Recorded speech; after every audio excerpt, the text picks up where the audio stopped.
Ready हो गए? माँ, ऑफिस के लिए निकल रहा हूँ। माँ मार्केट गई है, वो थोड़ी देर में। अरे यार, ये माँ को भी अब भी जाना था। मैंने आपके लिए पराठे बनाए। भूख नहीं है। अब दूध तो पीते जाइए। जाते टाइम टोकते नहीं, ये समझ में नहीं आता क्या? एक तो लेट हो रहा है, ऊपर से माँ नहीं है और तुम।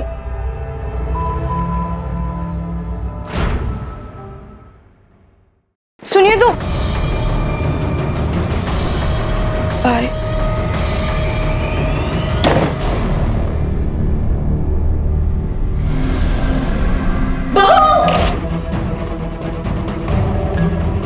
हवलदार, बॉडी को पोस्टमार्टम के लिए भेजो।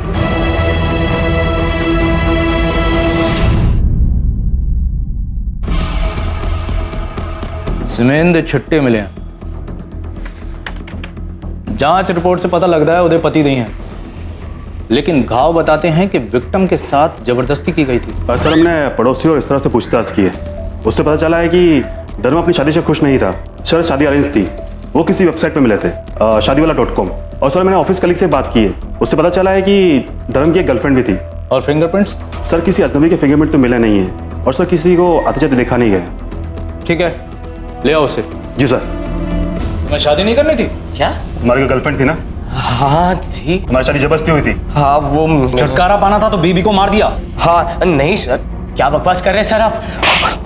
आवाज नीचे, ऊंची आवाज से तो बेगुनाह साबित नहीं हो सकता। शादी दो लोगों का मिलन, जिसे हमारी संस्कृति में धर्म, दौलत, शारीरिक सुख और अंततः मोक्ष का मुख्य जरिया माना जाता है। बदकिस्मती से स्वीटी के लिए शादी उसकी मौत का जरिया बनी। पूछताछ और छानबीन के बाद पता चला कि स्वीटी का कातिल कोई और नहीं बल्कि उसका पति धर्म है।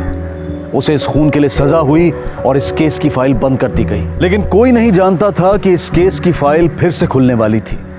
इस केस को दफन जरूर कर दिया गया था, लेकिन इसकी सांसें अब भी चल रही थी।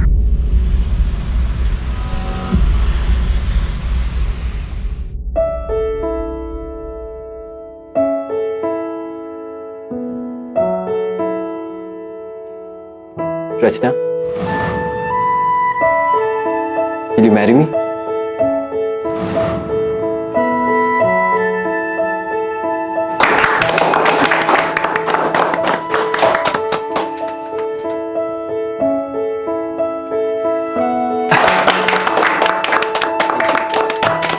थैंक यू चाचा।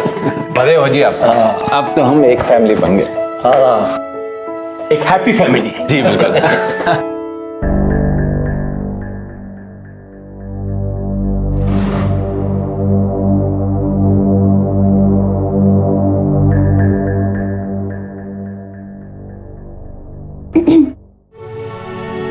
अरे रचना, क्या हुआ? आप ठीक तो हैं ना? मेरा मतलब, आप इस शादी से खुश तो हैं? अरे ऑफ कोर्स, मैं क्यों ना खुश होऊंगा। मेरा मतलब रचना, मेरे बेटे की खुशी से बढ़कर मेरे लिए और कुछ नहीं है। अगर वो इस शादी से इतना खुश है तो मैं भला क्यों खुश नहीं होऊंगा। Thank you so much uncle. शादी के लिए बस 1 महीना बचा है। वही तो कह रहा हूँ, पूरा 1 महीना। ओह मिस्टर रोमियो, तुम भी ना बहुत अजीब बातें करते हो। क्या अजीब बात करता हूँ?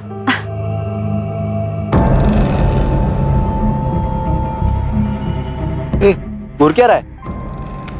जाने दो संदीप। घूर क्या रहा है तू? संदीप, हाँ? संदीप छोड़ो ना, जाने दो ना। तुम्हें मेरी कसम, जाने दो उन्हें।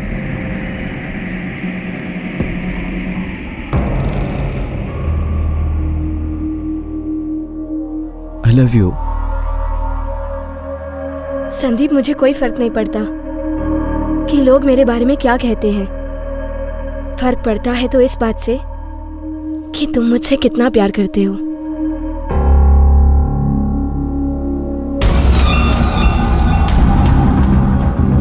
संदीप, वहां कोई है? कहाँ? कोई भी तो नहीं है। क्या हुआ? नहीं संदीप, आज की बात नहीं है, बल्कि आजकल मुझे हर रोज लगता है कि कोई तो है जो हम पर नजर रखे हुए है।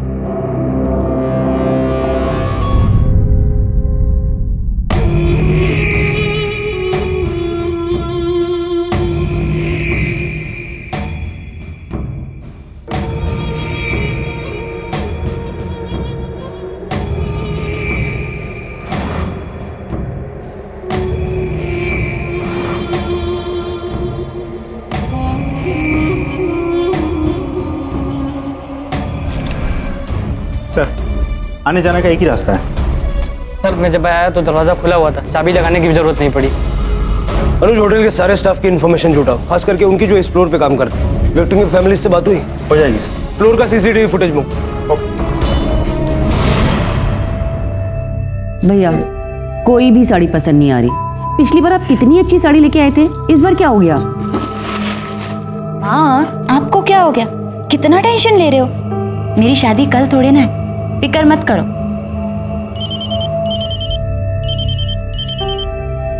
हेलो, शादी कैंसिल कर दो। क्या? शादी कैंसिल कर दो वरना पछताओगी।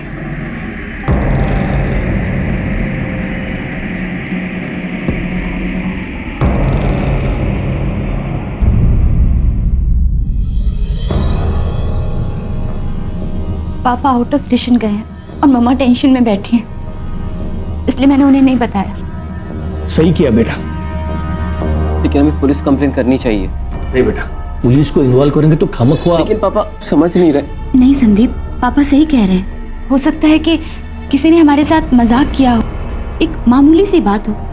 खामखा हम पुलिस स्टेशन जाएंगे, कंप्लेंट करेंगे और बात का बतंगड़ बन जाएगा। बेटा तुम्हें किसी पे शक है जो तुम्हें धमकाना चाहता हो?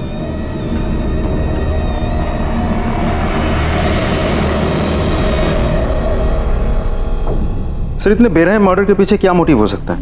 फिर बहुत ही सफाई से कॉन्डोम यूज करके रेप किया गया ताकि सीमेन के ट्रेसेस ना मिले, इसलिए पति के अलावा हमें किसी के सीमेन नहीं मिले। अनुज जी जो 7 वार हुए ना, ये अंधाधुंध नहीं हुए। मर्डर जानता था कि सबसे ज्यादा खून कहां से बहेगा। ये एक सोची समझी मोडस ऑपरेंडी है। सर इतनी कम रोशनी में कैसे कुछ दिखेगा? 1:10। ये वही वेटर है ना? सर लगता तो ऐसा ही कुछ है। ये कौन? सर तो पुलिस यूनिफॉर्म में कोई लग रहा है। लग तो यूनिफॉर्म जैसा ही रहा। दोनों की फैमिली से बात करो, शायद केस हिस्ट्री से कुछ पता चले। Okay sir.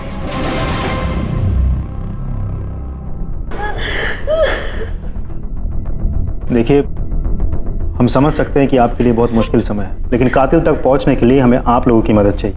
इसलिए अच्छे से सोचिए और बताइए, उनके साथ किसी की कोई दुश्मनी थी, कोई पुराना दोस्त, कोई रिश्तेदार, कोई नाराज प्रेमी जो शादी से नाखुश हो? किसी से कोई दुश्मनी वगैरह ऐसा कुछ भी नहीं था सर, दोनों बहुत खुश थे। देखिए जिस तरह से मर्डर हुआ है, बहुत ही बुरी तरह से नफरत से मर्डर किया गया है। ऐसा भी तो हो सकता है कि उन दोनों के लाइफ में पहले से ही कोई हो। मोना की लाइफ में ऐसा कुछ भी नहीं था सर, नहीं तो वो वेबसाइट में नहीं जाती जहां वो शिव से मिली थी। कौन सी वेबसाइट? शादीवाला.com। शादीवाला.com। सर मोना और शिव को मारने का कोई मोटिव नजर नहीं आया। हमने अपनी तरफ से पूछताछ की, पेरेंट्स सही बोल रहे। इससे पहले शिव को छोड़कर उसके लाइफ में और कोई नहीं था। और शिव?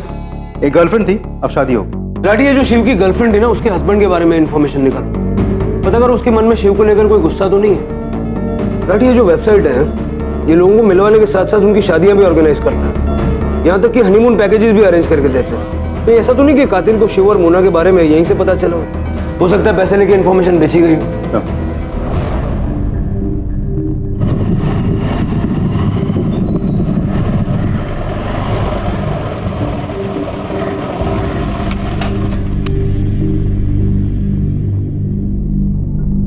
क्या हुआ? क्यों ओके रचू? संदीप किसी ने ये भेजा है।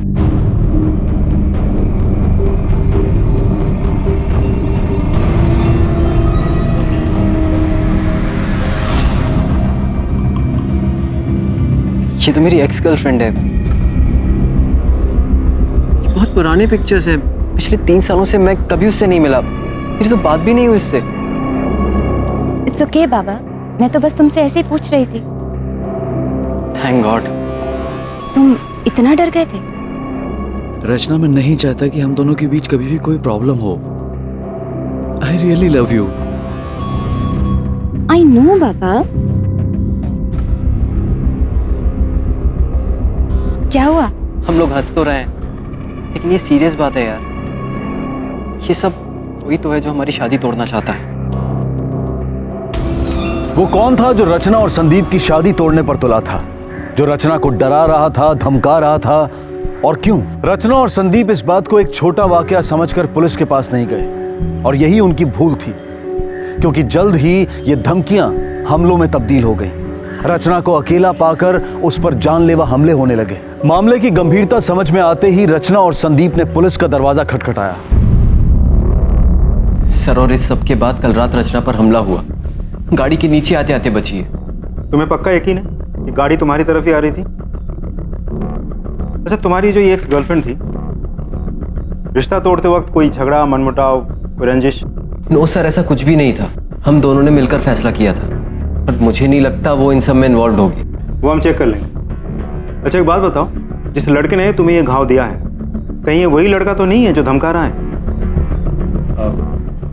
रिलैक्स, ऐसे केसेस हमने पहले भी देखे। एसिड अटैक है इसीलिए पूछ रहा हूँ। कोई पुराना प्रेमी जो नाराज हो? Quite possible. उसका नाम विनोद है। पिछले 4 साल से मुझे बहुत परेशान कर रहा था। अरे समझ में नहीं आता तुम्हें? प्यार करता हूँ तुमसे रचना, शादी करना चाहता हूँ तुम्हारे साथ। देखो, मैं तुम्हें ठीक से जानती भी नहीं। माना कि हम दोनों एक ही ऑफिस में काम करते, लेकिन इसका मतलब ये नहीं। रचना, रोज पूरा दिन ऑफिस में तुम्हारे बारे में सोचता रहता हूँ मैं। अरे बस तुम्हें देखता रहता हूँ। तुम भी मुझसे प्यार करना सीख जाओगे रचना। विनोद, ये क्या कर रहे हो तुम? रचना, तुझे छोड़ूंगा नहीं। अगर तू मेरी नहीं हो सकती तो किसी की भी नहीं।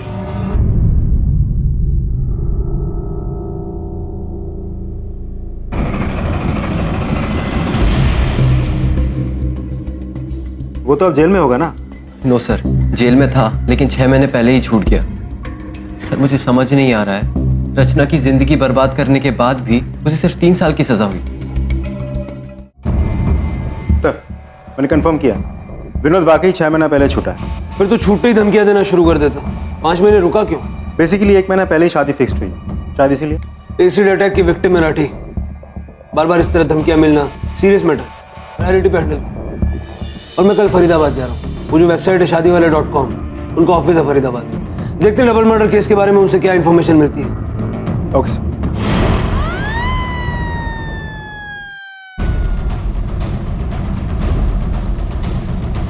सर, हम लोगों को मिलवाने से शादी अरेंज करने तक, हनीमून को भेजने तक सारी सर्विसेज देते हैं। काफ़ी नर्वस लग रहे हैं आप। नहीं, मतलब हाँ, बहुत मेहनत से ये कंपनी खड़ी की है ना सर। इस मर्डर के चलते कंपनी बंद ना हो जाए तो टेंशन तो होगा ही ना सर। और एक्चुअली ये दूसरी बार हुआ है ना हमारे यहाँ आए हुए नई शादी हुए जोड़े का मर्डर, वो भी 1 महीने के अंदर अंदर। कौन से केस की बात कर रहे हैं? वो धर्म और स्वीटी सेठ, वो बीच वाली की फोटो। इन दोनों का भी मर्डर हुआ? दोनों का नहीं सर, सिर्फ वाइफ का। 7 बार वार किया सर। रेप भी हुआ था सर, वो हस्बैंड ने, मतलब धर्म ने किया था। अब तो जेल में है वो। अरविंद जी, मुझे स्वीटी और धर्म और मोना और शिव, इन दोनों कपल्स की सारी डिटेल्स चाहिए। Yes yes, of course sir, मिल जाएगी।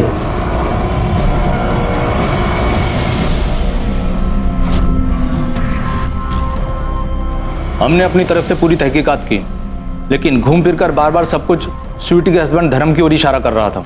अभी कस्टडी में है और अदालत में उसका केस चल रहा है। बात कर सकता हूँ उससे? जी सर, मैंने कुछ नहीं किया सर। मैं क्यों कबूल करूं जब मैंने कुछ किया ही नहीं है? फिर से बताओ, उस दिन हुआ क्या था? सर, उस दिन मैं ऑफिस के लिए निकल गया। सुनिए तो। बाय।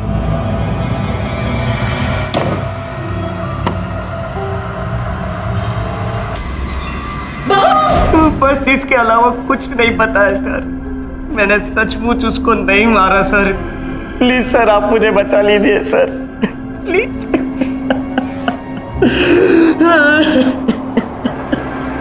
सर, अब जाऊं मैं? मुझे जो कुछ भी मालूम था मैंने आपको सब कुछ सच सच बता दिया। सर, अब और क्या? बैठ जा चुपचाप। सर, बट ये दिस इज हैरेसमेंट सर। मैं आपको बोल चुका हूं कि मेरा उस लड़की से कोई लेना देना नहीं है। हैरेसमेंट? ये सब तुझे हैरेसमेंट लगता है? अब तक तो हमने तुझे छुआ भी नहीं। एक मासूम लड़की के चेहरे पर तेजाब फेंक, उसकी पूरी जिंदगी बर्बाद करके यहाँ बैठ के हैरेसमेंट की बात करता है तू? खुद तो जेल से छूट गया, लेकिन उसके चेहरे पर जो घाव दिया है ना तू, वो जिंदगी भर रह जाएगा। उससे दूर रहना, नहीं तो हैरेसमेंट क्या चीज होती है हम दिखाएंगे तुझे। निकल। और सुन, जब भी जरूरत पड़ेगी हम पुलिस स्टेशन बुलाएंगे, चुपचाप यहाँ आ जाना। आउट। कुमार, इसके फोन रिकॉर्ड्स निकलवाओ। फोन कंपनी से कांटेक्ट करो, फोन को ट्रायंगुलेट करवा के इसके लोकेशन की रिपोर्ट भी निकलवाओ। अनुज, सब्सटेंशियल एविडेंसेस तो नहीं मिले, लेकिन कुछ चीजें क्लियर है। किलर ने पूरी प्लानिंग की थी और बहुत बेरहमी से कत्ल की। गुस्सा यहाँ पर बहुत बड़ा मोटिव। तो चाकू से वार किया गया, 7 बार हुए, औरत का रेप भी हुआ, और रेप भी बिना किसी हाथापाई के हुआ। बिल्कुल सर। रेप करने से पहले क्लोरोफॉर्म का इस्तेमाल किया गया। अब यहाँ एक सवाल उठता है, अगर हस्बैंड धर्म को खून करना ही था तो क्लोरोफॉर्म के जरिए बेहोश करने की क्या जरूरत? एग्जैक्टली, यही पॉइंट चंडीगढ़ पुलिस ने मिस किया। सर एक और बात अजीब, स्वीटी के पड़ोसियों ने एक पुलिस वाले को देखा था, अजनबी को नहीं। और हमने उस सीसीटीवी फुटेज में भी उस आदमी को पुलिस की यूनिफॉर्म में देखा। कहीं ऐसा तो नहीं कि ये जो किलर है ये पुलिस की यूनिफॉर्म में वारदातों को अंजाम देता है? पुलिस क्या हुआ सर? और इस दोनों केसेस में कपल्स की मुलाकात उस वेबसाइट के जरिए हुई। अनुज, हमें इससे ज्यादा इंफॉर्मेशन छुटानी होगी। उस विनोद का क्या हुआ? उसे थाने बुलाकर धमका है। अब एटलीस्ट उसे ये पता है कि हमारी नजर उस पर है। उसके फोन रिकॉर्ड्स, स्ट्रैंगुलेशन रिकॉर्ड्स सब मंगवाए। रिकॉर्ड्स आते ही जांच शुरू कर। Okay sir. पुलिस को स्वीटी मर्डर केस की तहकीकात में कई कमियां नजर आईं। केस को फिर से सक्रिय कर जांच को दोबारा शुरू किया गया। स्वीटी के पति धर्म के बेगुनाह साबित होने की अब भी संभावना थी। इस बीच इन सभी वारदातों को जोड़ती उसे एक वेबसाइट के इर्द गिर्द भी जांच जारी थी और तभी अचानक एक ऐसी घटना घटी जिसने इस केस के रुख को पूरी तरह से बदल दिया। सर ये सारे नाम और नंबर्स इसी वेबसाइट के थ्रू मिला है हमें। हेलो, हाँ चलिए जल्दी मुझे नाम, नंबर, एड्रेस दीजिए। सर एक कपल इसी वेबसाइट के through religious trip package book करके वृंदावन गए, अब तक तो पहुंच भी चुके होंगे। वृंदावन?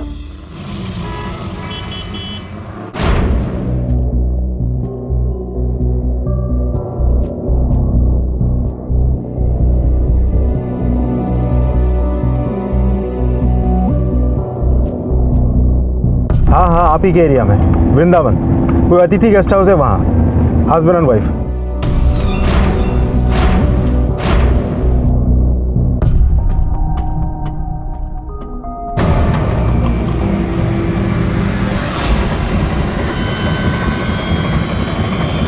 मिस्टर और मिसेस सुमित सिंह जी। क्या?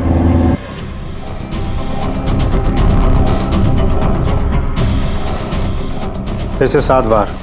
विक्टिम के कपड़े भी बिखरे पड़े हैं। ये संजोग नहीं हो सकता। ये सारे मामले उस मैट्रिमोनियल वेबसाइट से जुड़े, शादीवाले.com। एक ही ढंग से की गई 5 खौफनाक हत्याएं। बेशक ये काम किसी सीरियल किलर का था जो एक के बाद एक अपने शिकार चुनकर उन्हें अपने अनूठे अंदाज में मार रहा था। इसमें कोई शक नहीं कि ये सीरियल किलर है। देखिए हर मर्डर में एक ही पैटर्न है। लेकिन पहले सिर्फ स्वीटी का कत्ल हुआ, फिर दोनों मामलों में दोनों पति होगा। क्योंकि वो सिर्फ औरतों को ही अपना शिकार बनाना चाहते। 2 मौकों पर उनके पति उनके साथ में थे। औरतों को मारना उसकी जरूरत है और मर्दों को मारना मजबूरी। उन्हें 7 बार? क्योंकि ये सिर्फ शादीशुदा जोड़ों को ही अपना शिकार बनाता है। मेरे मुताबिक ये 7 बार 7 फेरों से जुड़े हुए। आपका ये जो सीरियल किलर है ये 30 से 40 के बीच की उम्र का कोई अकेले रहने वाला शख्स है। प्यार, शादी में नाकामयाब, धोखा मिला हो शायद, या शायद शादी से चिढ़ हुए से। हर रेप के बाद, हर खून के बाद इसे लगता है कि ये और ताकतवर हो गया है। और अपनी इसी इच्छा को पूरा करने के लिए ये उस वेबसाइट से इंफॉर्मेशन जुटाता है। किसकी शादी हो रही है, कौन हनीमून पे जा रहा है। अनुज, इस वेबसाइट के ऑफिस में जितने भी लोग काम करते हैं सब पे नजर रखो और जरा ध्यान से, किसी को पता न चले। सीरियल किलर से निपटने के लिए पुलिस को तकनीकी ज्ञान और मौजूदा जानकारी के द्वारा हत्यारे का एक संभावित रेखा चित्र बनाना पड़ता है। इसे क्रिमिनल प्रोफाइलिंग कहते हैं। इसके जरिए संदिग्धों को पहचानने में आसानी होती है और पुलिस हत्यारे से एक कदम आगे रहने की कोशिश करती है ताकि उसके अगले शिकार तक पहुंचने से पहले पुलिस खुद उस तक पहुंच सके। सीरियसली? संदीप? हाँ पापा। अरे सीरियल किलर वो नई शादी हुए कपल्स का कत्ल कर देता है। संदीप बेटा तू थोड़ा सतर्क रहना। पापा ये तो न्यूज़ है और ये कहीं और का है, हमारे से क्या लेना देना। रखो, टेंशन मत लो आप बिल्कुल। लाओ मैं शेरवानी ट्राई करके आता हूँ। वैसे सुनो, कल टाइम पर आ जाना तुम बारात लेकर, नहीं तो तुम तो जानते हो अगर तुम्हें जरा सी भी देर हुई ना तो पापा टाइम के मामले में बहुत बड़े हिटलर हैं। हो सकता है कि उनका मन बदल जाए और फिर हमेशा हमेशा के लिए मुझे अपने पास ही रख लें। नहीं नहीं नहीं नहीं बाबा, मैं रिस्क नहीं ले सकता। आप कहें तो अभी आ जाओ। आउच। रचू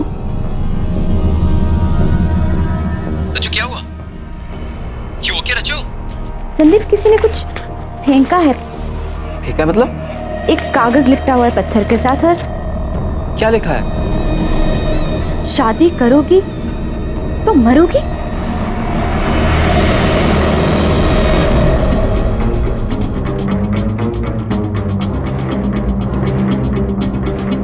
डरो मत रचना, विनोद के सारे रिकॉर्ड्स हैं हमारे पास। सर, कुछ भी करके इसे पकड़िए प्लीज। आप चिंता मत कीजिए, अब तक वो अरेस्ट भी हो चुका होगा। कुछ भी हो हमें तुरंत फोन कीजिएगा, अभी हमें निकलना होगा। चलो।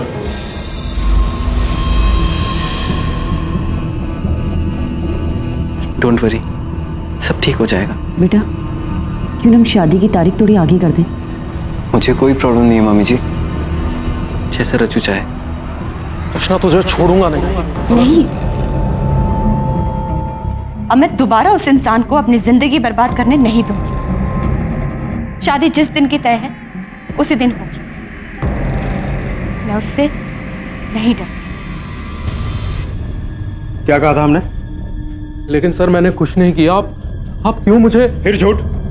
तेरे मोबाइल फोन ट्रैक किया है हमने, जहां जहां रचना ने बताया तू हर उस जगह पर मौजूद था। अब तक फॉलो कर रहा था, अब धमकी भी देने लगा। सर, मैं बिल्कुल सच बोल रहा हूँ, मैंने उसका कोई पीछा नहीं किया। तो हमारे पास जो फोन रिकॉर्ड्स है वो गलत है? हाँ सर, किया था पीछा।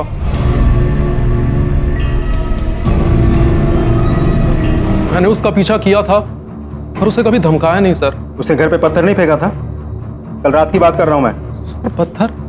सर, मैं तो उसके घर के आसपास भी नहीं था। मैं बिल्कुल सच बोल रहा हूँ। उस दिन जब आपने मुझे पुलिस स्टेशन बुलाया था, उसके बाद से तो मैंने उसका पीछा तक करना छोड़ दिया था। सर, मैं दोबारा जेल नहीं जाना चाहता। सर, शादीवाले.com वेबसाइट में काम करने वाले एम्प्लॉय लिस्ट, नाम, नंबर, एड्रेस। सर, ओनर है अरविंद। इसे खुद के 3 बार डिवोर्स हो चुके हैं, 4थी बार शादी की है इसने। और दूसरा है ये जय, आईटी टीम का लीडर है। हर एप्लीकेंट के पर्सनल इंफॉर्मेशन तक पहुंचने का क्लियरेंस है इसके पास। और किलर का जो प्रोफाइल हमने बनवाया उससे ये काफी मेल खाता है। सर, तीसरा है रजत। इसने 3 बार विक्टिम को मैसेजेस भेजे थे, तीनों ने रिजेक्ट किया और उन्हीं तीनों का मर्डर हुआ है। खैर, तीनों से बात करके देखते हैं क्या निकलता है। हाँ, मतलब 3 डिवोर्स हो चुके हैं मेरे, लेकिन इन सब का इन केसेस से क्या लेना देना है ना सर? और हाँ, वो वृंदावन वाला मर्डर, उसके बारे में इंफॉर्मेशन मैंने ही दी थी ना आपको कि वो लोग वहाँ हैं, तो मैं क्यों उनका। तुम्हारे वेबसाइट पे एक मेंबर है ना, रजत सरफ, कई बार लड़कियों से रिजेक्ट हो चुका है।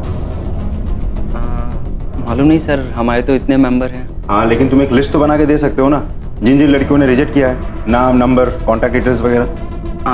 हाँ सर, दे सकता हूँ।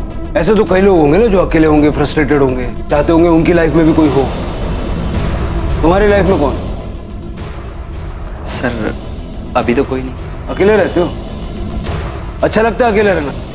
क्या कर सकते हैं सर, नो ऑप्शंस। ये देखो सर, मैं समझा नहीं, ये तीनों लड़कियां कौन है सर?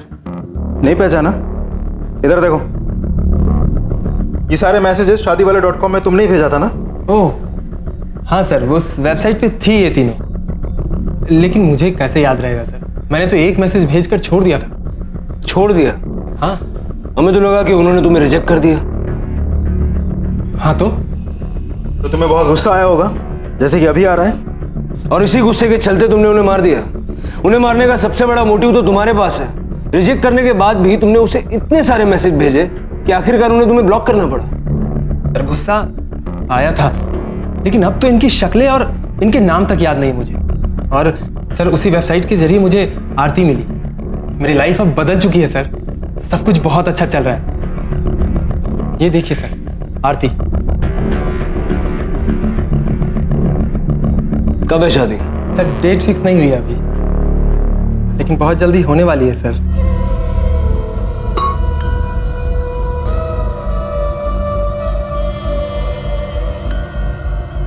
वेलकम बेटा।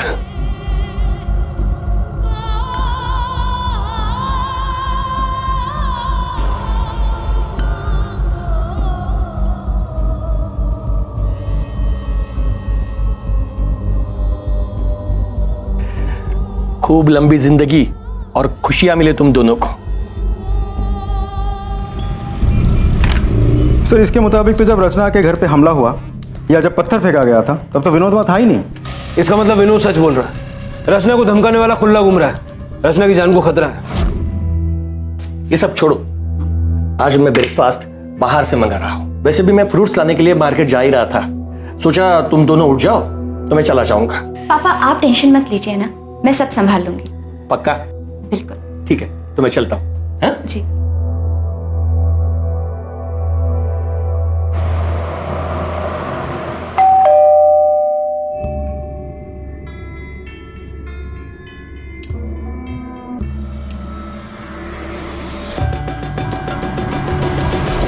ओ मिसेस अरोरा,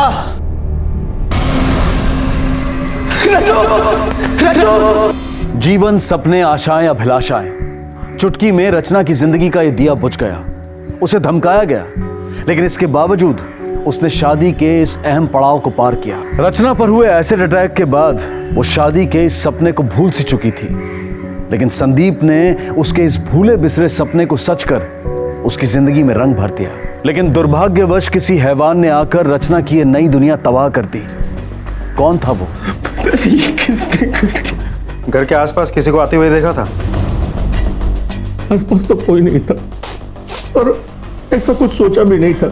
ऊपर से संदीप घर में था तो कोई इतनी टेंशन नहीं थी। अच्छा एक बात बताइए, संदीप और रचना किसी वेबसाइट पर मिले थे? मेरा मतलब है वो मैट्रिमोनियल वेबसाइट्स हो? नहीं, उन्हें उनके एक दोस्त ने मिलाया था। आपको पूरा यकीन है कि रचना किसी मैट्रिमोनियल वेबसाइट पर रजिस्टर्ड नहीं थी? हाँ, उसने वो शादी वाले वेबसाइट पे मेंबरशिप ले रखी थी। वो लेना नहीं चाहती थी, हमीन ने उसे फोर्स किया था। हमें लगा शायद वेबसाइट में मेंबरशिप लेने के बाद उसकी शादी हो जाएगी, लेकिन जब संदीप उसके जिंदगी में आया, वेबसाइट के थ्रू उसे लड़के देखने की जरूरत ही नहीं पड़ी। सर रचना की पोस्टमार्टम रिपोर्ट सब कुछ सीरियल किलर केस जैसा ही है, सिर्फ रचना के साथ रेप नहीं हुआ। अनुज ये कोई कॉपीकैट किलर भी हो सकता है। सर ऐसा भी तो हो सकता है कि बीच में कोई आ गया हो और सीरियल किलर के पास समय की कमी हो। बाकी सारी चीजें तो सीरियल किलर केस की तरफ इशारा करती हैं। एक बहुत बड़ा फर्क है, रचना शादीवाला.com वेबसाइट पर रजिस्टर्ड ही नहीं थी। याद है उसके माँ बाप ने क्या कहा था? हाँ, उसने वो शादी वाले वेबसाइट पे मेंबरशिप ले रखी थी। यानी रचना वेबसाइट के जरिए किसी से मिली नहीं। ये देखो वो न्यूज आर्टिकल जो सीरियल किलर के बारे में है, इसमें कहीं भी उस वेबसाइट का नाम नहीं है। और यही गलती कर दी हमारे कॉपीकैट किलर ने। सीरियल किलर के सारे पहलू जाने बिना उसने रचना को मारा और इसीलिए उसने रचना का रेप नहीं किया। सर रचना से जुड़े इतने सारे लोगों से हमने पूछताछ की, इतनी बेरहमी से किसने मारा होगा? इसके पीछे कोई पर्सनल वजह भी हो सकती है। हो सकता है कातिल कोई महिला भी हो। अशोक ने बताया था कि वो गली के एंड पे जो फ्रूट वाला है वहाँ फ्रूट खरीदने गया था 8:30 बजे। सर और संदीप को रचना की बॉडी मिली 9 बजे जब वो नींद से जागा। यानी किलर के पास आधा घंटा था और किलर ये भी जानता था कि अशोक को फ्रूट वाले के पास जाकर वापस आने में करीब आधा घंटा लगेगा। मतलब कोई उस पर नजर रख रहा था, प्लान कर रहा था। अनुज घर के आसपास सब जगह पूछताछ करो। कितने बजे दूध रखकर गए थे? 7:30 के आसपास साहब जी। किसी को देखा था इस घर की तरफ आते हुए? नहीं साहब। सर मुझे नहीं लगता उनकी किसी के साथ कोई दुश्मनी हो सकती है, लेकिन एक उनके दोस्त हैं मोहन करके, मुझे तो ज़्यादा पता नहीं है, आप उनसे बात कर सकते हैं। नो सर, किसी से दुश्मनी होने का तो कोई चांस ही नहीं था। और सर पत्नी की डेथ के बाद से उसका ध्यान सिर्फ अपने बेटे के पालन पोषण पर ही था। साहब मैं रोज यहाँ पे ठेला लगाता हूँ, मैंने उस दिन उनके घर के आसपास किसी को नहीं देखा। ये देखो रचना शादीवाला.com पर तो रजिस्टर्ड नहीं थी, लेकिन एक और वेबसाइट है हमदोनों.com, रचना का रजिस्टर्ड प्रोफाइल। एक और चीज दिखाता हूँ।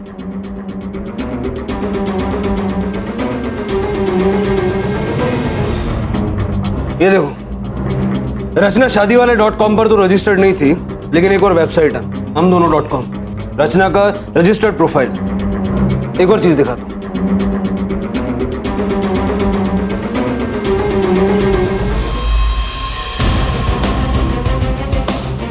सर कुछ पता चला मर्डर के बारे में? क्या वो वाकई में सीरियल किलर ने किया है? सीरियल किलर की तलाश तो अब भी जारी है, लेकिन रचना का खून किसने किया ये पता चल गया। बेटा संदीप, मेरा मोबाइल देखा तुमने? Mister Ashok, you are under arrest. चलिए। ये क्या कर रहे हैं सर आप? अरे व्हाट्स रॉन्ग विद यू? आप मुझे क्यों गिरफ्तार कर रहे हो? ये तो आप बताएंगे। अपनी होने वाली बहू को इतना धमकाने के बावजूद जब वो आपकी बहू बन गई तो आपने उसे मार दिया। पागल हो गए आप लोग। मेरे पापा किसी को क्यों मारेंगे, वो भी रचना को। ये जानते थे कि मैं रचना से कितना प्यार करता था। तुम ये नहीं जानते कि ये रचना से कितना प्यार करते थे? क्या? शादी करना चाहते थे उससे। ये भी उसी वेबसाइट पर रजिस्टर्ड है जिस पे रचना थी, हमदोनों.com। संदीप के बड़े होने के बाद ये जो मैट्रिमोनियल साइट्स होते हैं ना, उस पर एनरोल करवाया था। कौन सा वेबसाइट? यही कोई हमदोनों.com। और हमने ये भी पता किया कि उस दिन सुबह ये फ्रूट लेने भी नहीं गए। साहब उस दिन आशु साहब मेरे ठेले पे नहीं आए थे। पापा ये सब रचना से मैं मिला पहले। सच को तो आप रियलिटी में ज्यादा सुंदर लगती है। Thank you. थोड़ी हिचकिचाहट के बाद हम दोस्त बन गए। मैंने सोचा अब अगला स्टेप तो शादी है, लेकिन अचानक रचना ने मुझसे मिलना ही छोड़ दिया। अगली बार जब मैं रचना से मिला, अरे तू, पापा मैंने आपसे कहा था ना उस स्पेशल लड़की से मिलवाऊंगा जिसे मैं शादी करना चाहता हूँ। टन टन टन।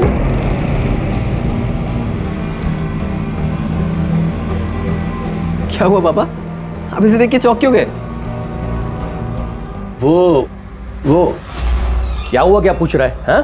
अरे पहले बता दिया होता कि तू आज इसे घर लाने वाला है। हाँ? अरे घर की हालत तो देख। हाँ? इससे अचानक उसे लेके पापा रिलैक्स, फॉर्मल क्यों हो रहे हो? बैठो बैठो बैठो। मैं आपकी बहू को आपसे मिलवाने लाया हूं। आप बैठो, इसके साथ बातें करो, चाय मैं लेके आता हूं। I am really sorry. Actually आपको मना करने की हिम्मत ही नहीं जुटा पाई, और मुझे नहीं पता था कि आप संदीप के पापा हैं। मुझे नहीं पता था कि संदीप मुझ जैसी लड़की को, मतलब मेरी जैसी लड़की को कभी शादी के लिए प्रपोज करेगा। तो वो सब क्यों? मुझसे मिलने की जरूरत क्या थी? मम्मी पापा की वजह से। उन्होंने प्रेशराइज किया था मुझे। देखो, संदीप को इस बारे में कभी पता नहीं चलना चाहिए। गर्मा गर्म चाय संदीप स्पेशल रेडी है। ये लीजिए पापा। नहीं नहीं, आप लीजिए, ये लीजिए। उससे देखा नहीं जा रहा था, सहा नहीं जा रहा था, जिसके साथ मैंने इतने सपने देखे, इतनी प्लानिंग की, वही लड़की अब मेरे बेटे के साथ। और आपने उस किलर की मोडस ऑपरेंडी अपना कर उसे मार दिया। सॉरी बेटा, मुझसे गलती हो गई, मुझे माफ कर दो बेटा, मुझे माफ कर दो। Stop it, पापा। Don't you dare। आपने मेरी पूरी जिंदगी बर्बाद कर दी। इसलिए जाइए। चलिए चलिए बेटा बेटा बेटा प्लीज बेटा। जिंदगी ने जब अशोक के साथ ये अजीब मजाक किया, तब उसके पास विकल्प थे। सच्चाई का रास्ता अपनाकर अपने बेटे को रचना और अपने बारे में सब कुछ बता देना, या फिर अहंकार में रहते हुए इस बात को छिपाकर तिरस्कार की आग में जलना। लेकिन अशोक ने अपने अहंकार का रास्ता चुना और नतीजा हमारे सामने है। पुलिस ने इस केस को होशियारी से सुलझाया, लेकिन वो सीरियल किलर अब भी आजाद घूम रहा था और कई जानें दांव पर लगी हुई थी। अच्छा, आपके स्केड्यूल के हिसाब से नेक्स्ट किसकी शादी है? नाम और पता SMS कर दी। थैंक्स। मुझे नहीं लगता जय सीरियल किलर है। क्यों? क्योंकि वो समलैंगिक है। उसका एक बॉयफ्रेंड है, सालों से दोनों एक साथ रहते हैं। मतलब हम गलत ट्रैक पर थे अनुज। अभी सीरियल किलर को पकड़ने का एक ही रास्ता है, उसे रंगे हाथों पकड़। वो कैसे सर? मैंने अभी अरविंद से बात की, उससे पूछा नेक्स्ट शादी किसकी, नाम और पता आ जाएगा, उनसे मिल लेते। Okay sir.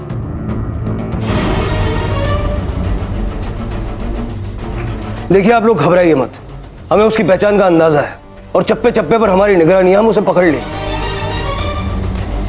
Sir, suspect is on the move, उसे स्पॉट कर लिया है। रटी, दबोच लो उसे एंड बी केयरफुल, उसके पास वो चाकू है। Yes sir.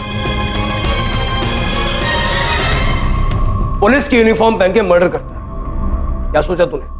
यूनिफॉर्म पहनने से ना ही कोई सवाल करेगा ना ही कोई शक। बेटा तूने दिमाग तो बहुत चलाया, बट गलत जगह। तुझ पे शक तो हमको पहले से ही था, लेकिन जब ये पता चला ना कि आरती की शादी तय होने वाली है, वो भी किसी और से, तब हमारा शक यकीन में बदल गया। खाम मारा मारा मैंने। क्या समझती थी अपने आप को? साली मुझे रिजेक्ट करती है 2 टके की। सबकी सब वैसी ही होती है इंस्पेक्टर साहब। मतलब ही कोई शक्ल पे मरती है तो कोई पैसों पे।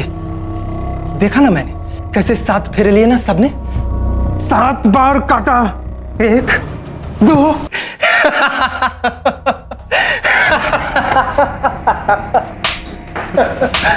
अनुज, इसे मारने से कोई फायदा नहीं।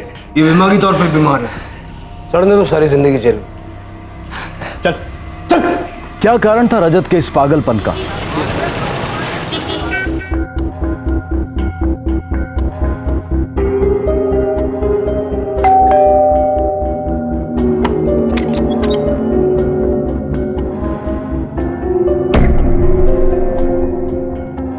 जी नमस्ते।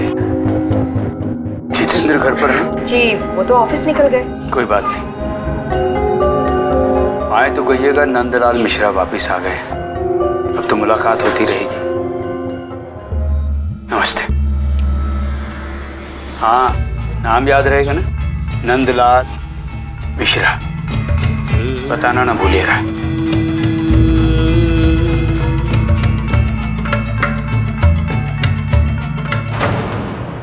आप जाओ, मम्मी आ रही है अभी। हाँ, ध्यान कहाँ है आपका? मैं कुछ बात कर रही हूँ। आपको पता है, बुजुर्ग इंसान था लेकिन बहुत ही अजीब था। वो है कौन? क्यों आ रहा है बार बार मिलने?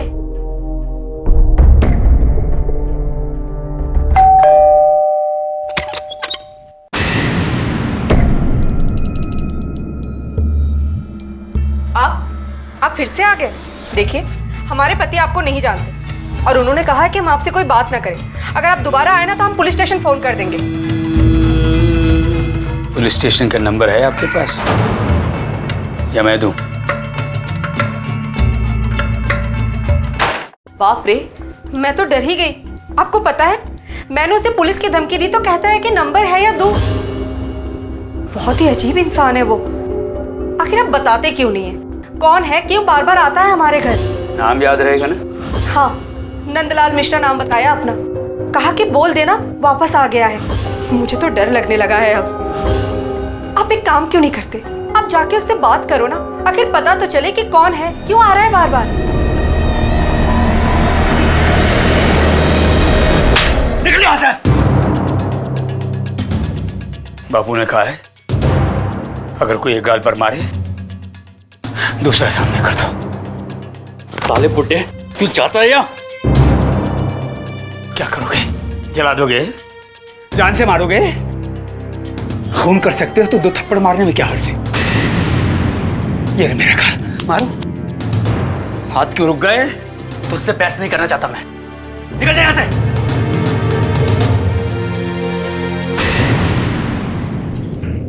आज आपको सब बताना ही पड़ेगा। हत्यारा क्यों कहा उसने आपको? और आप खून कर सकते हो?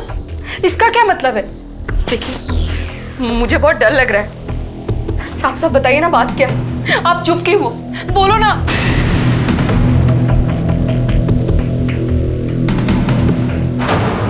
भैया, ये 2 समोसे देना है। वो हरी वाली चटनी है, ज्यादा तीखी वाली बांध देना। कुशल्या को हरी चटनी बहुत पसंद है। इतने साल हो गए समोसे खाए हुए, समोसों का स्वाद भूल गई होगी बेचारी।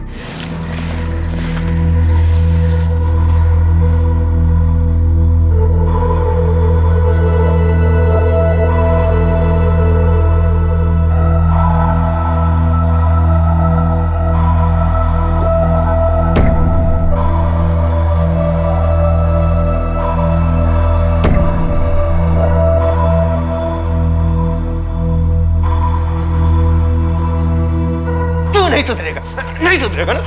ढीठ हो गया। क्या पूछेगा? बोल, पूछेगा? आप कर रहे हो? पूछेगा? आप भी ना, छोड़ो इसे। जब तक इस बिट्टू के पीछे पड़े रहते हो, इसे ना बाद में सुधार लेना। पहले जाकर उनको सुधारो। जाइए, जाकर देखिए बाहर। पता भी है आपको, आज 3रा दिन है और घर के बाहर पेड़ के नीचे वो तो अपना पूरा बोरिया बिस्तरा लेकर घर बनाकर बैठ गए। लोग कैसी कैसी बातें करें, कुछ पता भी है आपको? पूरे मोहल्ले में हमारी बदनामी करके रख दी है। लोगों की बातें सुन सुन के ना मेरी तो कान पक गए हैं। आपसे कह रही हूँ जाकर जो बात करनी है जाके कीजिए। अब जाइए।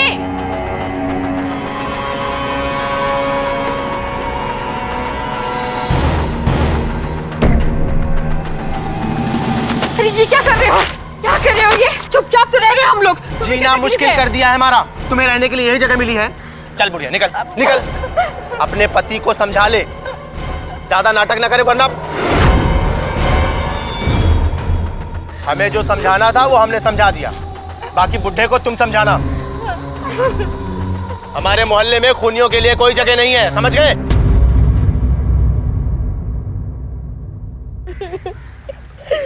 सामान भी फेंक दिया। बस बस। अरे क्यों आंसू बहाती ऐसी नालायक औलाद के ऊपर?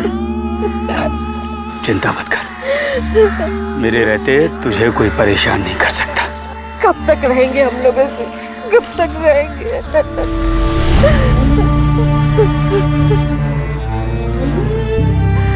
तब तक जब तक हमें न्याय नहीं मिल जाता, तब तक जब तक मैं उनसे उनका सुख चैन नहीं छीन लेता जिन्होंने हमसे हमारी जिंदगी के 10 साल छीने। उम्र कैद भुगत चुके हैं उनकी वजह से हम।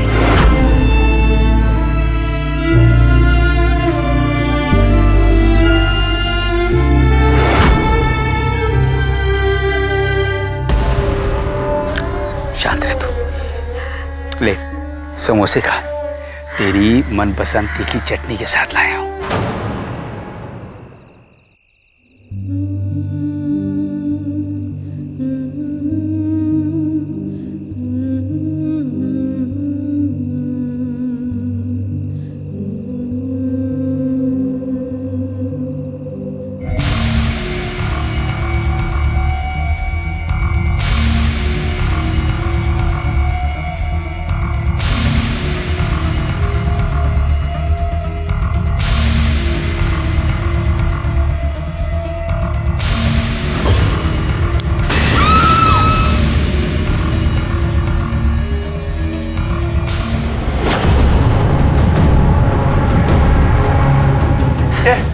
आज तेरी हड्डी पसली एक कर दूंगा मैं। क्यों पीछे पड़ा मेरे?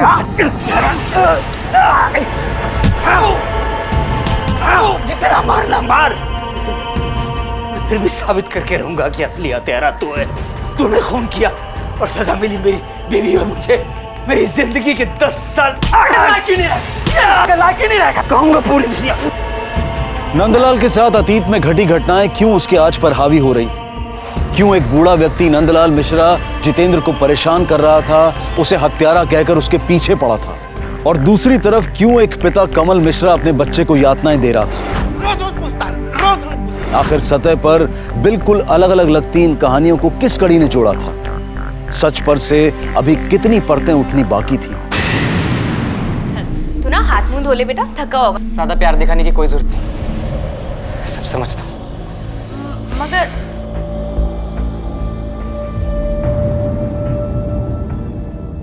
रुक, तू तेरे तेवर नहीं बदलेगा? हाँ? घूरता किसे? हाँ? इतनी मार खाता है इसके बाद भी मुझे घूर के देख रहा है। बाप से नजर मिलाएगा? आंख नीचे कर, आंख नीचे।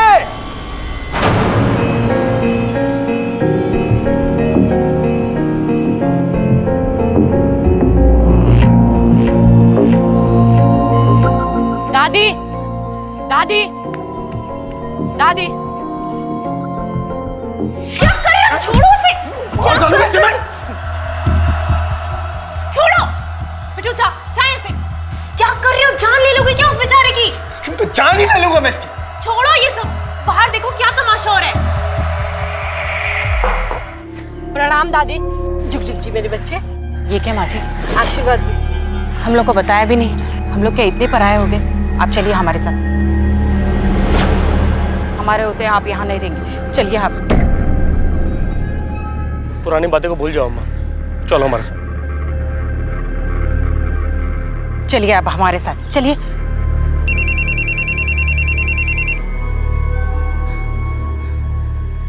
हेलो, क्या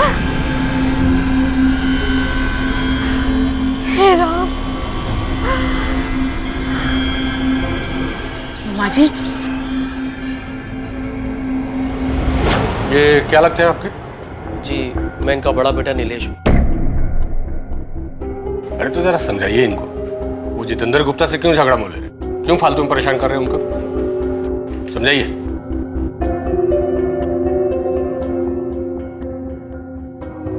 बाबूजी आपकी दवाई। मुझे किसी की हमदर्दी नहीं चाहिए।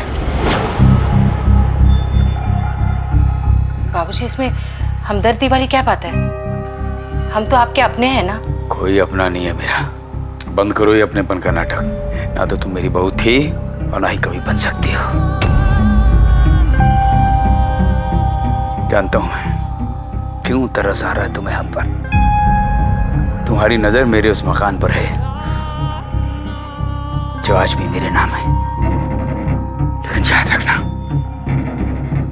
मेरे जीते जी तुम्हें मेरी प्रॉपर्टी का एक छोटा सा टुकड़ा भी नहीं मिलेगा। ये बाप और बेटे का रिश्ता तो उसी दिन खत्म हो गया था जिस दिन तुमने मेरी मर्जी के खिलाफ शादी की थी। अरे बेटा, आओ आओ आओ। वह रुक जाओ नीलेश।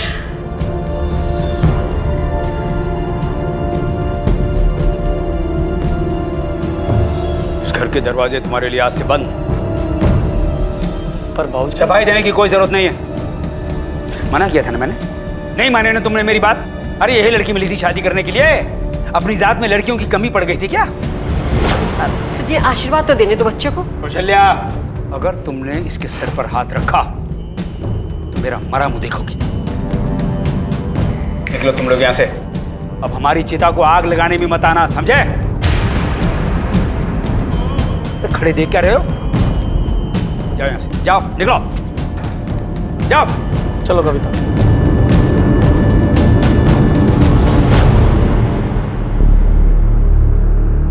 जाओ, निकल जाओ। अरे जाओ, खड़े क्यों? जाओ।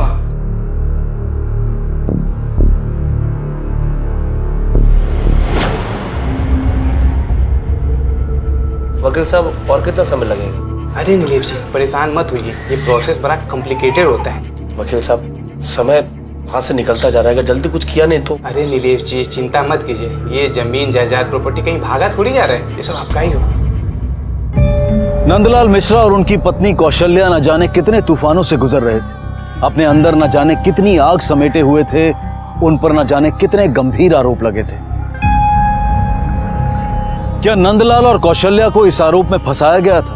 क्या जेल से बाहर आने के बाद जितेंद्र का पीछा कर नंदलाल कुछ हासिल करना चाहता था?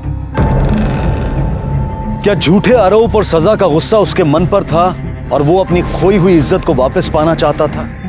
आखिर क्या है इस कहानी का सच?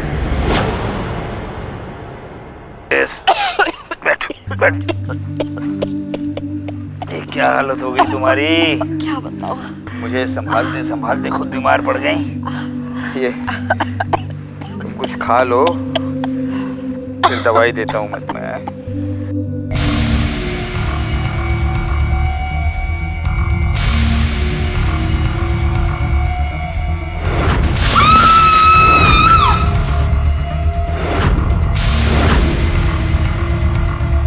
बिट्टू बेटा, आजा आजा आजा बेटा। बेटा, तुझसे एक बात साफ करनी थी। हमने तेरी माँ को नहीं मारा। मुझे उसके बारे में कोई बात नहीं करनी। योगी बोलते थे कि मेरी माँ का किसी और के साथ रिश्ता था। क्या ये बात सच है? पर रोज रोज मारते हैं मुझे। एक बार भी उनकी आंखों में मेरे लिए प्यार नहीं देखा।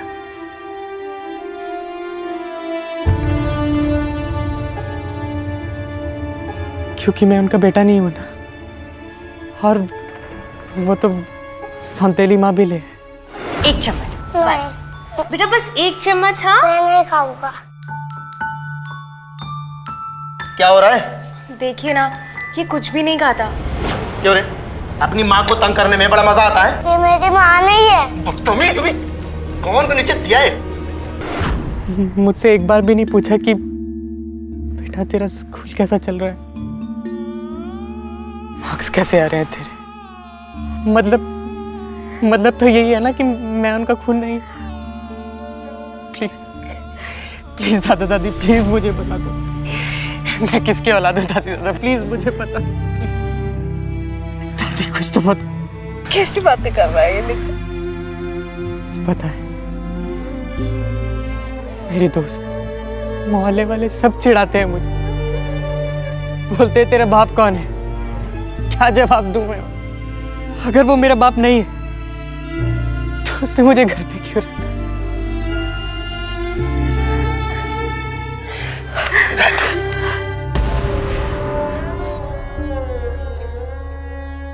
तेरी माँ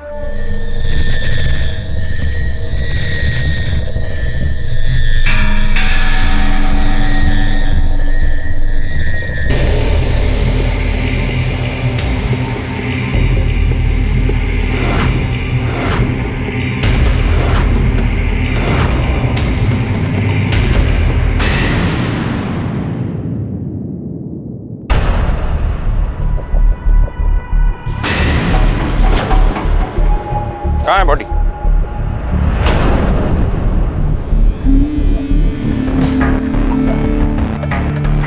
सर, मैं इनको जानता हूं।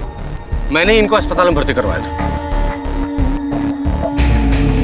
शुक्ला सर, बॉडी को पोस्टमार्टम के लिए भेजो।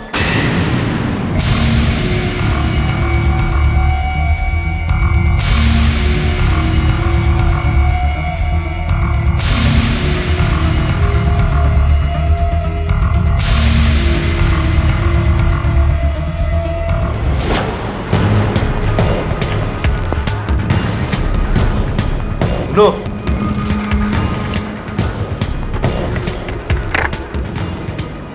ये बूढ़ा बूढ़ी यहाँ रहते थे ना? कहाँ गए?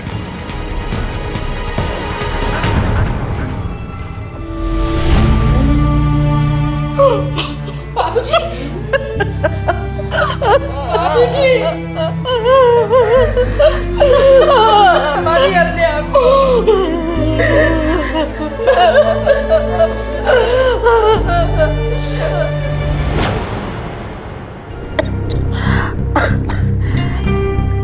एक हफ्ता पहले ही मेरी तबीयत खराब हो गई। मुझे दमे की बीमारी है। मेरी हालत उनसे देखी नहीं गई और वो अपना अहंकार छोड़कर मुझे लेकर नीलेश के घर रहने आ गए। लेकिन दिल से उन्होंने कभी भी दोनों को अपनाया नहीं। कौन मार सकता है आपके पति को? आपको शक है किसी पे? बदला लेना था अपने बाप से। बदला? किस बात का बदला साहब? उन्होंने तुम्हारी पहली पत्नी को मारा था। जब उससे कोई रिश्ता ही नहीं था साहब, तो बदला किस बात का लेना? तो फिर कुंडली जमा के क्यों बैठे थे उनके घर पर? सच तो ये है साहब कि हमारे बाबूजी ने हम दोनों को घर से बाहर निकालने के लिए कोर्ट में केस डाला है। इसी बात का झगड़ा है हम दोनों के बीच में, और कुछ भी नहीं साहब, बस इतना ही। घर हासिल करने के लिए तुम दोनों ने जान ले ली? नहीं सर, मैं मानती हूँ कि हमने उन्हें घर के अंदर नहीं आने दिया, लेकिन ये सब हमने नहीं किया। सर, हम इतने भी बुरे नहीं हैं, बल्कि जीना हमारा मुश्किल हो गया था उनकी वजह से। हमने किसी की जान नहीं ली है। क्या सच है क्या झूठ, ये हम तुम्हारे हलक से निकलवा लेंगे। सच को कब तक छुपाओगे तुम? सच यही है सर, हमने उन्हें नहीं मारा, हम लोग खूनी नहीं हैं। नफरत थी अपने बाप से, लेकिन इतनी भी नहीं कि मैं उसकी जान ले लूं। मरते मरते भी हमें फंसाकर चले गए। पता नहीं किस जन्म का बदला ले रहे थे। सर, नंदलाल के पोस्टमार्टम रिपोर्ट के मुताबिक उनका मर्डर 3 दिन पहले रात को, लेकिन उस समय कमल और कुसुम के मोबाइल की लोकेशन उनके घर की है। कहीं इन दोनों ने किसी और को सुपारी तो नहीं दी? हो तो ये भी सकता है कि दोनों ने जानबूझ के अपने मोबाइल घर पे छोड़े। कमल और कुसुम दोनों के बैंक डिटेल निकलवाओ। शुक्ला, उस वक्त ये जितेंद्र कहाँ था? इस जितेंद्र से भी मिलना होगा। सर, नंदलाल ने जितेंद्र पे अपनी बहू के मर्डर का आरोप लगाया था। उसका कहना था कि जितेंद्र का उसकी पहली बहू के साथ चक्कर था, और जेल से आने के बाद नंदलाल ने जितेंद्र को तंग करना शुरू कर दिया था। जीना हराम कर रखा था उसका। जितेंद्र ने एफआईआर की थी कि नंदलाल उसे हैरेस करता है।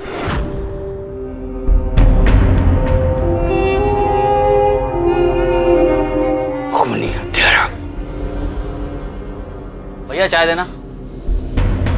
ऐसे चाय शुद्धि पापी आदमी है, खूनी हत्यारा। रुक, चलो भाई, अरे किसकी हत्या करवाने ले जा रहा है ये? पूछ तो लो इससे, हत्यारा है ये। अपने दोस्त तक को नहीं छोड़ा इसने। चलो भाई, कातिल है तू, कातिल। अरे बेटा, ये बच के खूनी कातिल जा रहा है ये जला के मार डालता है। बचो बचो, कातिल है ये, कातिल। ये मार देगा किसी को भी पकड़ के। जला के मारता ना तू लोगों को। आज तो जिंदा नहीं बचेगा। हत्यारा। अगर जितेंद्र को कुछ करना ही था तो वो पुलिस में रिपोर्ट क्यों करा था? Right sir. सर 2 लोग और, नीलेश और कविता। कहीं इन दोनों ने तो मर्डर नहीं किया या फिर करवाया। क्यों? सर बाप ने इतना बेइज्जत करके घर से निकाला, जायदाद से बेदखल कर दिया, फिर भी ये दोनों हस्बैंड वाइफ इतना प्यार जता रहे थे। आजकल के बेटा और बहू इतना करते हैं क्या? शुक्ला, कहीं ये प्रॉपर्टी का एंगल तो नहीं? पता करो। शुक्ला, इस केस में सभी शक के दायरे में हैं। पिछली बार अगर नंदलाल को इंसाफ नहीं मिला तो इस बार हमें उसे इंसाफ दिलाना ही होगा। Right sir. चलो। अब पुलिस को विश्वास होने लगा था कि नंदलाल किसी से कुछ छीनने के लिए नहीं बल्कि न्याय के लिए लड़ रहे थे ताकि उन पर और उनकी पत्नी पर लगे दाग हट सके। लेकिन इंसाफ की नजर में उनकी बहू का केस क्लोज हो चुका था। अब सवाल यह था कि अगर उन्होंने सरिता की हत्या नहीं की थी तो फिर मुजरिम कौन था? और अब नंदलाल मिश्रा की हत्या भी हो चुकी थी तो पुलिस इस सोच में थी कि क्या इन दोनों हत्याओं का जिम्मेदार कोई एक ही इंसान था। लेकिन नंदलाल के खून की वजह क्या थी? क्या जितेंद्र का वाकई इन दोनों केसेस से कुछ लेना देना नहीं था?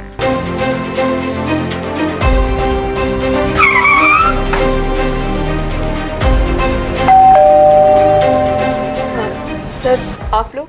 जितेंद्र कहाँ है? सर हम भी कल से बहुत परेशान हैं। उनका कोई अता पता नहीं है, और तो और उनका फोन भी बंद आ रहा है। हमें तो लग रहा है कहीं उस बुड्ढे ने तो कुछ। आपको उन बुजुर्ग की चिंता करने की जरूरत नहीं है, उनकी हत्या हो चुकी है। चिंता करनी है तो अपने पति की कीजिए जो गायब हैं। वैसे जितेंद्र के बारे में कुछ भी पता चले तो हमें इन्फॉर्म कीजिएगा। जी। शुक्ला सर, इनके घर पे खबरी लगवा। राइट।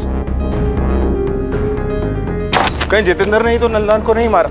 नंदलाल को जितेंद्र के बारे में सब कुछ पता चल गया था और जितेंद्र को अपना फंसना तय लग रहा। एक काम करो, सभी पुलिस चौकियों को अलर्ट करो और जितेंद्र की फोटो भिजवाओ। नीलेश की डिटेल्स भी? जी सर, वो अपने लॉयर से मिल रहा है। पता चला है कि वो प्रॉपर्टी अपने बाप के नाम पर करने की कोशिश कर रहा है। सर हो सकता है ये कोई साजिश हो। मैंने यादव को बोल दिया नजर रखें। गुड।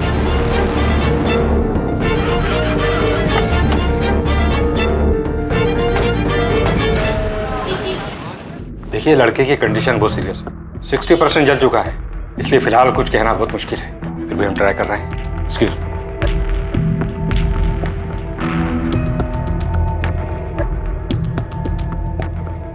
लगता है जलने जलाने का बहुत एक्सपीरियंस है आप लोगों को। आप कहना क्या चाहते हैं? ये हमने खुद को जलाया है?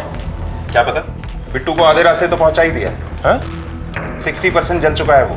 लेकिन हमने उसके साथ कुछ भी नहीं किया, उल्टा बिट्टू ने हमें मारना चाहा। बिट्टू ने? क्यों?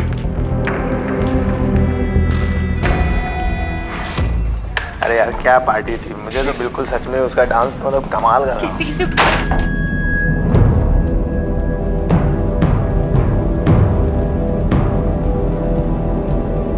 बिट्टू क्या ये, तू गीला क्यों है? और ये केरोसिन की महक?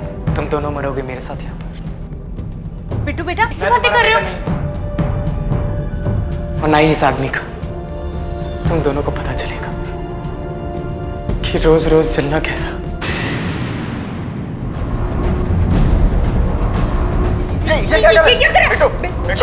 छोड़ से, रुक जा।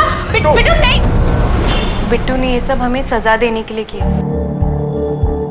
वो अपने पिता से नफरत करता है और हमेशा से इनसे गुस्से में ही बात करता है। उसे ऐसा लगता है कि ये उसके असली पिता है ही नहीं और उससे जरा सा भी प्यार नहीं करते। ऐसी कहानियां बहुत सुनी है हम लोगों ने। इस पर भरोसा करें, कौन सच्चा है? सर हो सकता है बिट्टू ने ही अपने दादाजी को मारा हो और फिर गिल्टी फील करके खुद को मारने की कोशिश की। लेकिन फिर वो कमल और कुसुम को क्यों जलाए?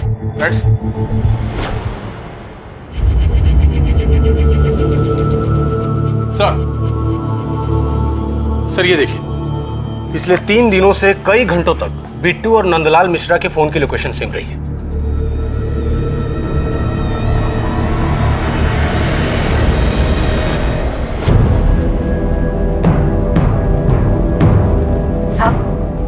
बिट्टू के इस हालत का जिम्मेदार मैं और मेरे पति थे। अगर सरिता के मामले में हम चुप रहे होते तो आज मेरी बहू जिंदा होती और बिट्टू भी इस हालत में ना होता।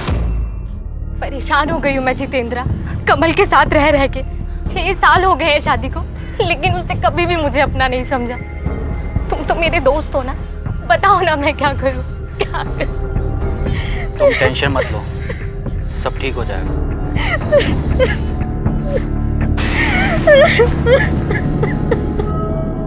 सब बता मुझे, ये छुप छुप कर मिलना, ये फोन पर बातें करना। अरे हमें तो लगा था अच्छे घर की लड़की हो, ऐसी घटिया हरकतें करने वाली चालू लड़की नहीं हो। पता नहीं किस मनोज घड़ी में ये रिश्ता पक्का किया था हमने। बंद करो ये सब, वरना इसका अंजाम अच्छा नहीं होगा। बाबूजी आप गलत समझ रहे हैं। चुप! बाबूजी ऐसा कुछ भी नहीं है, मेरा यकीन कीजिए। ऐसा भी तो हो सकता है कि बिट्टू ने अपने दादा की हत्या की हो और उसके बाद खुद को मारने की कोशिश की हो। नहीं नहीं, ऐसा नहीं हो सकता। अभी कुछ दिन पहले की ही तो बात है। साले क्या बोला मेरी माँ के बारे में तूने? क्या बोला? बिट्टू बेटा बेटा हट, क्या कर रहे हो? हटिए पीछे। मैं छोड़ूंगा नहीं, मेरी बात सुन। बेटा तू रुक रुक, अपना कोई नहीं है। जा बेटा, छोड़ो मुझे। जा जा, किसी का रुकना बेटा, रुक। मारना है ना मुझे, मुझे मार। गालियां देना चाहता, मुझे गालियां दे। मैं तेरा गुनाहगार हूँ बेटा। उसने क्या किया? मैंने किया।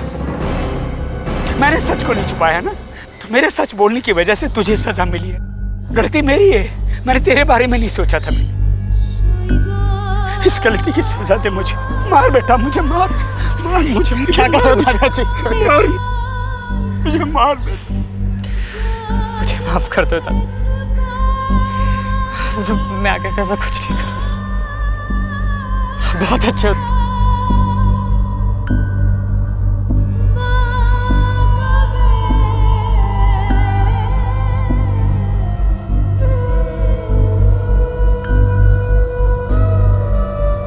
उसके बाद बिट्टू अपने दादू से अक्सर मिलता रहता था। दोनों एक दूसरे से बातें करते रहते थे। बहुत करीब आ गए थे दोनों। बहुत खुश थे वो लोग।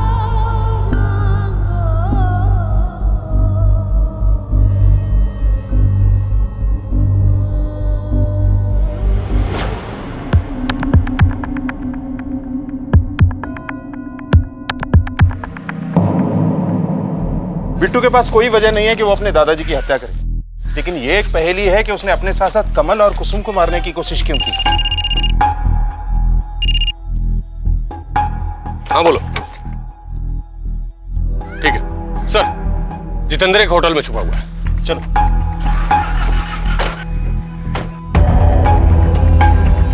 सर जितेंद्र ने अभी तक चेकआउट नहीं किया है, लेकिन कल रात से अपने कमरे में भी नहीं है। हाँ बोल। ठीक है, हम आ रहे हैं, चलो।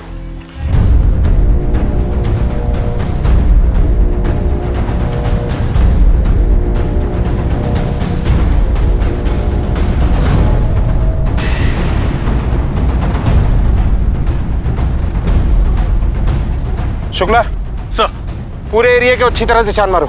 सर।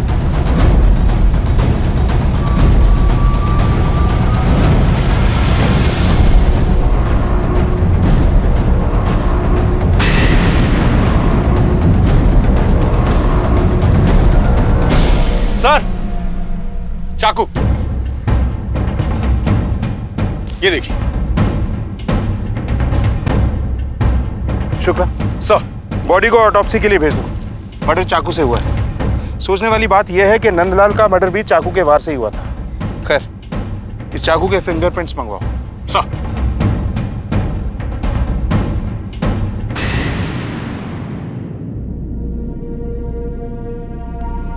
देखिए, आप रोज रोज यहाँ मत आइए। हमें जैसे ही कुछ पता चलेगा हम आपको इन्फॉर्म करेंगे। सांप दूध की जली। मेरी चिंता मत कीजिए, मैं यहाँ किसी को तंग नहीं करूंगी, लेकिन जब तक मेरे पति को इंसाफ नहीं मिल जाता मैं यहाँ से नहीं हिलूंगी।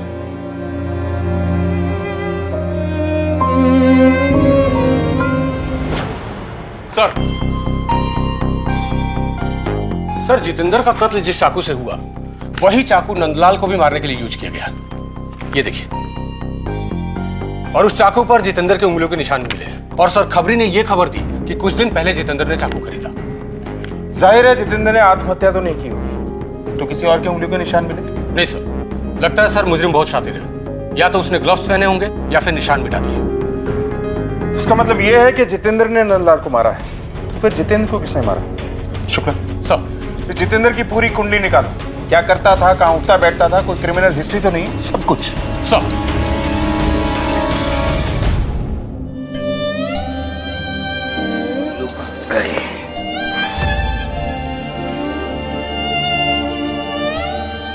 पुरानी बातों का बोझ लेकर कब तक जीते रहेंगे?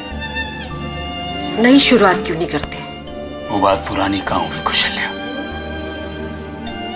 उस बात के बाद और कोई बात तो हुई नहीं हमारे जीवन में। उसी बात के बोझ तले तो दब कर जी रहे हैं हम।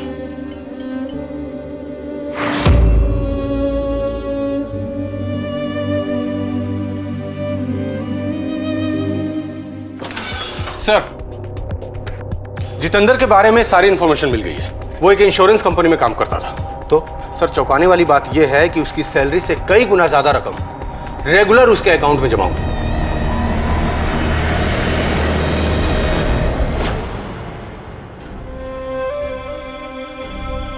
सर, हमें कुछ भी नहीं पता। हम आपको कुछ भी नहीं बता सकते। अब तो हमें ऐसा लगता है कि हम उन्हें बिल्कुल भी नहीं जानते थे। सर, 10,000 की सैलरी में इतना कुछ तो नहीं हो सकता। कहां से है ये सब कुछ? वो सर, हमारे हस्बैंड हर महीने घर के खर्चे के लिए ऊपर से 5-6 हजार देते थे, लेकिन हमें नहीं पता कि ये पैसा वो कहाँ से लाते थे। हाँ, लेकिन मैं हर खर्चे का हिसाब रखी हूँ अपने कॉपी में तारीख के साथ। ठीक है जी।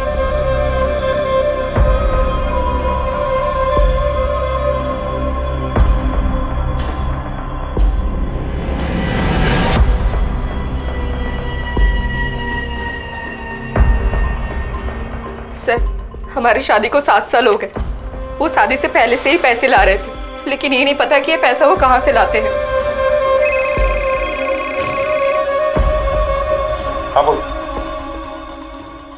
ठीक है, हम आते हैं।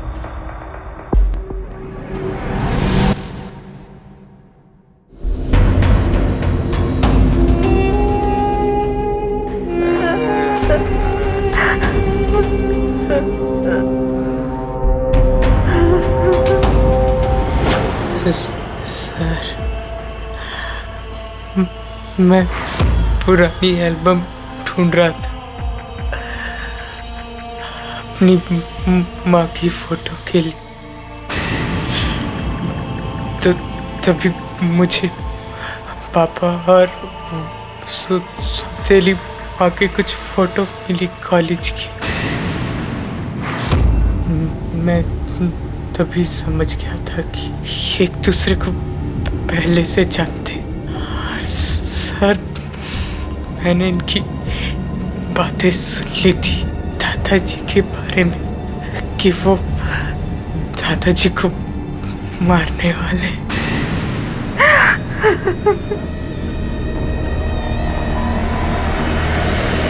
बहुत अफसोस के साथ कहना पड़ रहा है कि हम ये केस सुलझा नहीं पाए, क्योंकि कुसुम जी 10 साल पहले जब ये कहानी शुरू हुई थी तब तो आप पिक्चर में ही नहीं थी, कोई नहीं जानता था आपके बारे में। खैर, आप दोनों को एक खुशी की खबर देता हूं। बिट्टू को होश आ गया है और उसने हमसे खुलकर बातें की हैं। उसने हमें बताया कि उसने खुद को मारने की कोशिश क्यों की, या फिर मैं यूं कहूं कि आप दोनों को मारकर खुद को सजा देने की कोशिश क्यों की, क्यों किया ये सब।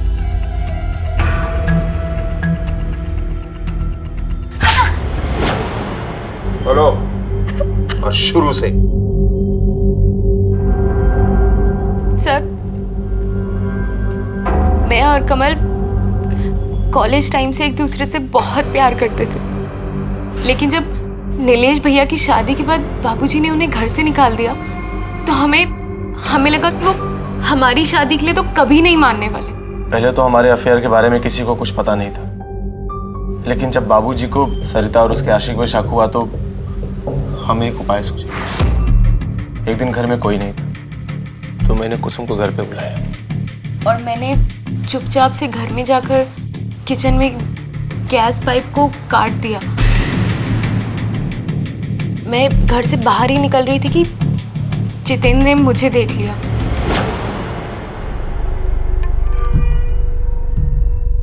आ गया हमारा राजा बेटा स्कूल से यार। चलो चलो। हाँ मम्मी। बेटा आप बैठो, मैं आपके लिए दूध लेकर आती हूँ। हाँ मम्मी नाश्ता लेके आती है तेरे लिए, है ना? एक मिनट में जरा तेरा बैग रख दूँ।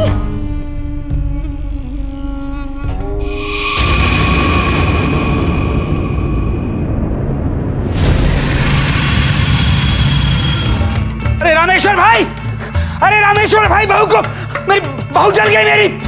ये रुक रुक तो रुक। जितेंद्र इतने सालों तक ब्लैकमेल करता रहा मुझे। तुमने तो अपना भविष्य उज्जवल कर लिया है कमल के साथ शादी करके। कुछ हमारे बारे में भी सोचो। मेरे प्यार की खबर पे तो तुमने अपना घर बना लिया है। अगर मैं मुंह खोलूंगा ना तो सीधा अंदर जाओगी, सोच लो। तो नंदलाल को मारने का काम जितेंद्र को सौंपा था। बाबूजी ने जितेंद्र का जीना हराम कर रखा था और हमें भी डर लगने लगा था कि एक दिन बाबूजी हमसे हमारा सब कुछ छीन लेंगे। इसलिए हमने जितेंद्र को और पैसे का लालच देकर अपना काम करने के लिए तैयार किया। जितेंद्र को डर था कि कहीं वो पकड़ा ना जाए, लेकिन फिर हमारी बातों में आकर वो राजी हो गया। उसने हमसे 10 लाख रुपए मांगे। उसे लगा कि वो बाबूजी को मारकर कहीं गायब हो जाएगा। तो उसने बाबूजी से कहा कि वो सरिता का मर्डर कन्फेस करना चाहता है, उन्हें कुछ बताना चाहता है, और इसी बहाने से उसने बाबूजी को एक सुनसान जगह पर बुलाया। तुझे आज मैं एक चौंकाने वाली बात बताता हूँ। तुझे मिलना था ना अपनी बहू के असली कातिल से, तो देख पलट के देखना।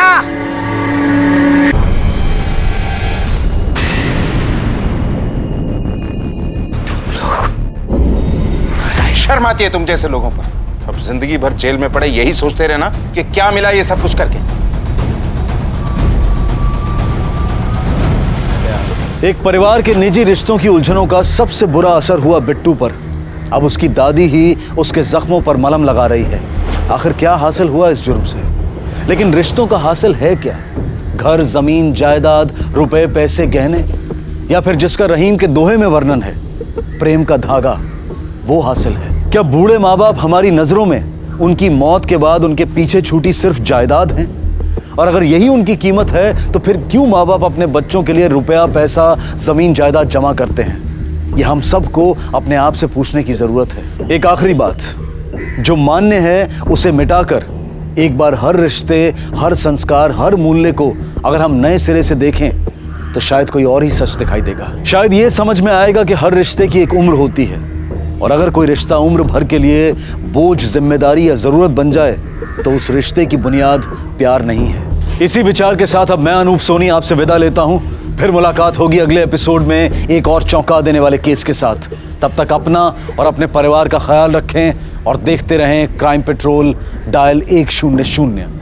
सबक एक को, सीख हम सबको। जय हिंद। क्राइम पेट्रोल्स के और भी दिलचस्प कहानी देखने के लिए हमारे चैनल को सब्सक्राइब करें और बेल आइकॉन दबाना न भूलें। क्राइम पेट्रोल्स के और भी दिलचस्प कहानी देखने के लिए हमारे चैनल को सब्सक्राइब करें और बेल आइकॉन दबाना न भूलें।